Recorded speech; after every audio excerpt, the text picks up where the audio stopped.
যশোরে ১,৪০,০০,০০০ টাকার সোনার বারসহ যুবক আটক। যশোর শহরে অভিযান চালিয়ে ১,৪০,০০,০০০ টাকা মূল্যের ৬৮০ গ্রাম ওজনের ৪টি সোনার বারসহ সুমন মণ্ডল নামে এক যুবককে আটক করেছে বর্ডার গার্ড বাংলাদেশ বিজিবি।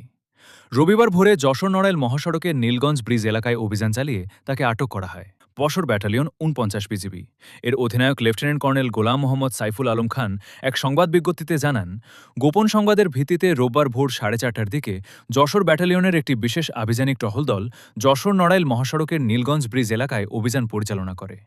এ সময় সন্দেহভাজন এক যুবককে আটক করে তল্লাশি চালানো হয়। পরে তার কাছ থেকে ৬৮০ গ্রাম ওজনের ৪টি সম্পূর্ণ ও একটি অর্ধেক সোনার বার, একটি মোবাইল ফোন, একটি ঘড়ি এবং নগদ ৭,৮৭৫ টাকা জব্দ করা হয়।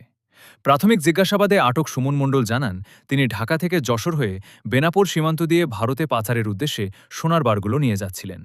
এ ঘটনায় আটক ব্যক্তির বিরুদ্ধে মামলা দায়ের করে যশোর কোতোয়ালি মডেল থানায় হস্তান্তর করা হয়েছে।